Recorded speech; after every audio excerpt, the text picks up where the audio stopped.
Hey guys, it's Jody. I'm back with another review, another wordy review, I must warn you. In fact, this is not my first attempt at making it. I need to condense, but I have a lot to say about Bruce Wei.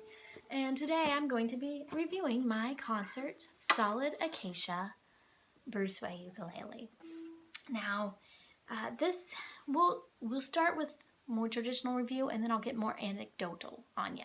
So this ukulele is made out of solid acacia, front, sides, back. Very beautiful acacia, I might add. But acacia does not mean koa. Acacia is a broader term, and koa is one specific kind of acacia that only grows in Hawaii, thus more expensive. But acacia can be lots of different kinds of wood, and in his description he wrote acacia koa, which I think is misleading, because if it really was Hawaiian koa, he would have just said solid koa. So that's all I'm going to say about that, because I don't really know much more to add, but this is made out of solid acacia. The neck is made out of solid ash. It does have a kind of a prominent joint right there, which is the only design feature I'm not thrilled about on this ukulele.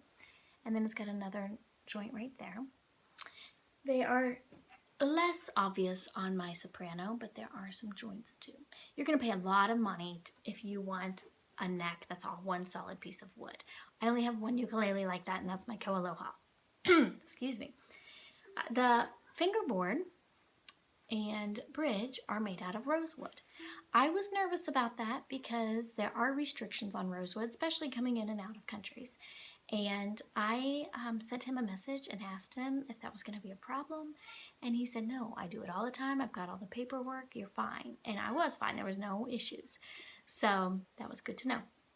It was also listed as a rosewood veneer on the headstock. And while we're talking about the headstocks, this is typically the shape of his headstocks, but he does not put Bruce Wei on here because you can pay extra to have your name or your logo or whatever you want to put on the headstock, which I think is pretty cool. He's really, really good at inlays. So for $55 extra, I could have had GirlMeetsUke put on my headstock, but I did not choose to do that. He has on this one bone, nut, and saddle, and this one has a tie bar, and it's pretty cool. Look at that little detail down there. I think that's really cool. My soprano is not a tie bar. It's the pull through kind of strings, but it also has a cute little detailing under there, under the saddle. This one has a sound port with some more detail right there, which I really like. And then even like the little cap on the heel and right there. I mean, lots of attention to detail that makes these ukuleles so beautiful. And then this one has an inlay of a flower. And this one has, of course, the turtle soundhole. Now, he is kind of known for lots of inlays and beautiful ornamentation that you can get on your ukuleles. And I personally prefer a little bit more understated because I think it's beautiful just like this. But I could not resist that beautiful turtle ukulele. And you may have noticed I had this humidifier in here. This is what I use to help keep it humidified.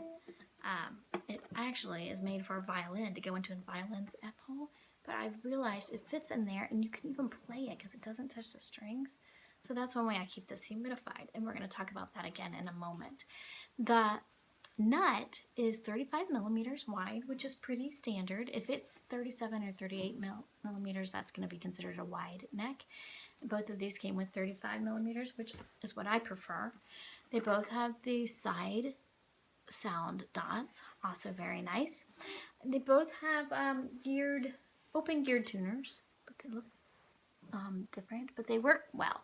I really only notice tuners if they are not good, and these work just fine, so I'm happy with the tuners. I think that's all the specs on this one, so let's play it for a minute and then we'll talk some more.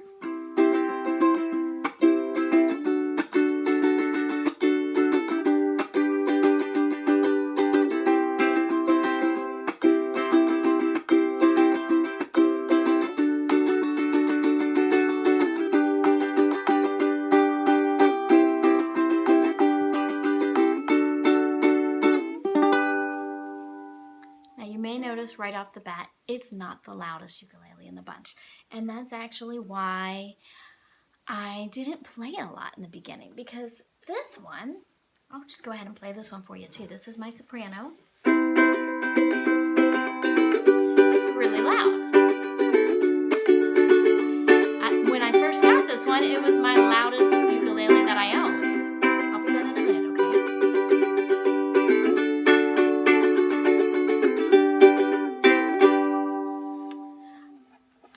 So I was expecting another loud one. And especially with the sound port. I've played one other ukulele, a snail ebony ukulele in a music store that had a sound hole and side sound port, and it was like a flood of music to my ear, and that's what I was expecting, and that's not what happened with this one. Also, this one, the frets started poking out after like a day or two, which was not surprising because these are built in Vietnam. Vietnam is a very humid country. I've heard rumors that the wood they use sometimes are not kiln dry and they're air dried, that the conditions in their workshops aren't the best. And I don't know how people know that, and I certainly don't know that. All I know is that Vietnam is a humid country, and that's where these are built, and that's where they come from. So it does make sense, and when they get here, you might experience a little bit of wood movement, which is the risk for buying a Bruce Wei. Also, Bruce Wei himself does not build all these ukuleles. It would be impossible. If you go onto eBay and put in Bruce Wei, you will see how many are for sale at any given time, and there are a lot. They're all beautiful, by the way. But so he's got, even on the sticker on the inside, it says Bruce Wei Musical Instrument Workshop.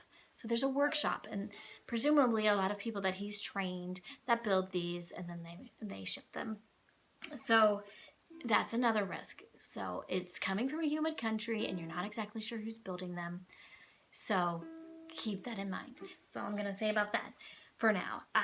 So this one was not loud and had sharp frets, so I kind of put it away, and I was like, oh, a little disappointed, to be honest.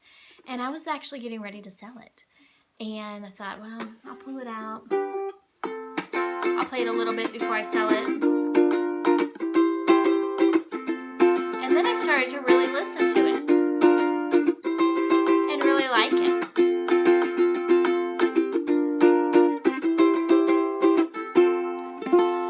It's very mellow, and I actually don't have any other instruments that sound quite like this. It actually sometimes reminds me of my guitar when I'm playing it.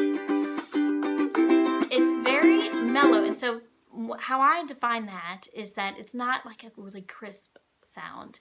It doesn't cut through. It's smooth. But again, I like it. Once I got past the volume and really listened to it, I decided not to sell it. Let's just put it that way. Now, it's not super resonant.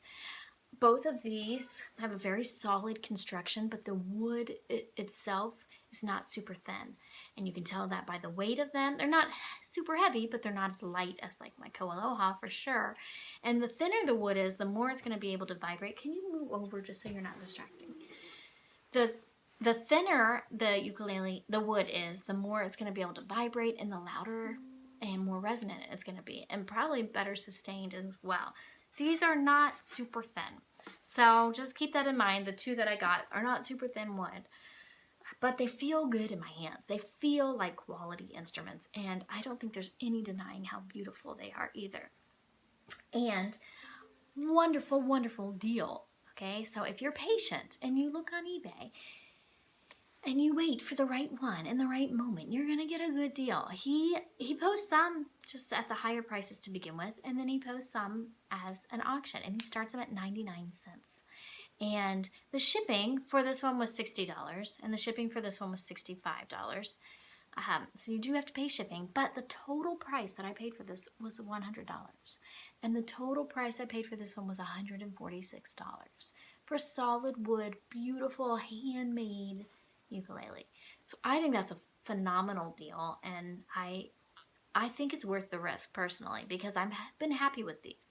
So once I decided I was keeping this one, I took it to the music store, to actually a luthier that lives by my mom, and he filed the frets, It took about 5 minutes. It cost $15. And now it's a joy to play. So don't let sharp frets scare you away. Go get them filed and then play that ukulele. And I haven't had any other problems with the wood movement. Now, like I said, I do keep that humidifier in there. When I first got them, I kept them in the case all the time, but now I have a room humidifier that I'm pretty diligent about keeping this room at a good level. I have this Music Nomad ukulele that fits perfectly in that sound hole, but can also, I have several of them, can also be used here. So I can hang this and keep it out, but also have a little extra moisture for it inside. So just doing those things, I haven't had any other problems so far. I will certainly update this channel should I run into any problems. But for now, I haven't. I've had that one for about 5 months, and I can't remember when I got this one, but maybe 8 months ago or something. I don't know. You can check my unboxing video to see how long I've had this one. And I have had no other problems. So I do want to say, I think partly why this one is so quiet is that the turtle sound hole, if you could see on the inside there, on the other side of the turtle sound hole is like wood. It's like this whole shape of the turtle is like on the underside of this, the front top. So I'm imagining that's gonna prevent some of this from vibrating, or certainly not as much. So that's my theory on why it's not as loud, and you might want to keep that in mind if you get one that has like an ornate sound hole like that, because he's got some really cool sound holes. But I'd be curious if you own it on Bruce Wei with, like, he has some pineapple sound holes that are really cool. But if you own one with something like this, is yours quiet? I would love to hear. But again, I'm over it. It's not every ukulele has to be super loud. I will say this isn't my favorite for finger picking.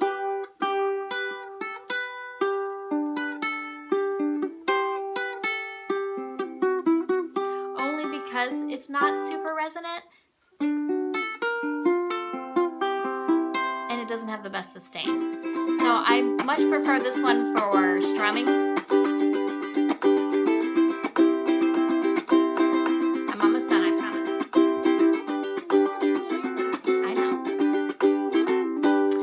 So I'm going to be changing the strings on this. I forgot to mention two quick things. They come with Aquila Strings, high G, and they come with a really good bag. Okay, so this is the concert bag, but it's got padding on the sides, and the top and the bottom. It's got a nice handle, one strap in the back, and it's like a material that you could like wipe off if you got it dirty or something. So I was really surprised by these bags, and the soprano one is just like this, but a soprano size. So they come with the bags as well. Oh, and they ship everywhere. So the concert size is $65 to ship to the US, $60 to Australia, $55 to Asia or Japan, $75 to South America or Africa. So I'm going to be changing the strings on both of these and then doing a little sound comparison. So first up will be this one. It's going to get Worth Clears. Somebody told me that's going to make it louder. We're going to test that theory, and you'll get to hear it in a shorter video, I promise. So that's coming up, and then I'm going to put Martin strings on this one, Martin Fluorocarbon Strings, and we'll see what that does. So thanks for watching. Thank you for waiting, and tell them to hit subscribe. Hit subscribe for my mama. Tell them to hit the like button. Hit the like button. And the bell button. And the bell button. And leave a comment. Leave a nice comment. A nice comment. All right. Have a great day, guys. Don't forget to play your uke today. I'll see you soon. Bye-bye.